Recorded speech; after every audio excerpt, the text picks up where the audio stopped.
Brazilian শীর্ষ তারকা Neymar, বিশ্বের অন্যতম সেরা ফুটবলার নেইমার শেষ পর্যন্ত কি সৌদি ক্লাব আল হিলাল ছেড়ে দিচ্ছেন? তেমন সম্ভাবনা কি জেগে উঠেছে?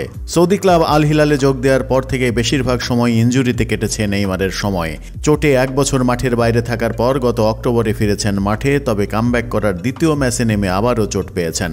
তার এই ঘন ঘন চোট পাওয়ায় খুশি নয় তার ক্লাব আল হিলাল ম্যানেজমেন্ট। গুঞ্জন আসছে আসন্ন ট্রান্সফার উইন্ডোতে নেইমারকে ছেড়ে দিতে পারে তারা।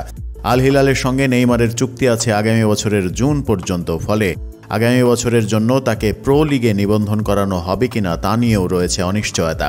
সংবাদ মাধ্যম বলছে, বারবার চোটে পড়ায় এবং চুক্তির মেয়াদের বেশিরভাগ সময় মাঠের বাইরে থাকায় নেইমারের সঙ্গে নতুন করে চুক্তি নাও করতে পারে আল হিলাল। তাই মেয়াদ শেষের আগেই নেইমারের সাথে চুক্তি বাতিল করতে পারে ক্লাবটি। যদি শেষ পর্যন্ত নেইমার ও আল হিলাল চুক্তি বাতিল করতে সমর্থ হয়, সেক্ষেত্রে তার পরবর্তী গন্তব্য হতে পারে 3টি ক্লাব। নেইমারের সম্ভাব্য পরবর্তী গন্তব্য হিসেবে প্রথমেই আসে ব্রাজিলিয়ান ক্লাব সান্তোসের নাম। এই ক্লাবেই পেশাদার ফুটবল শুরু হয়েছিল এই ফুটবলারের।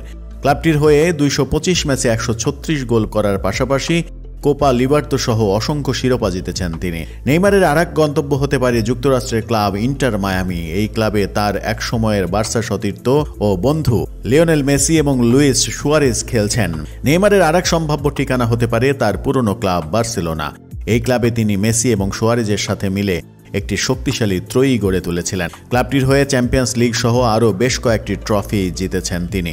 তবে এক্ষেত্রে বার্সেলোনার বর্তমান আর্থিক অবস্থা একটি বড় চ্যালেঞ্জ হতে পারে।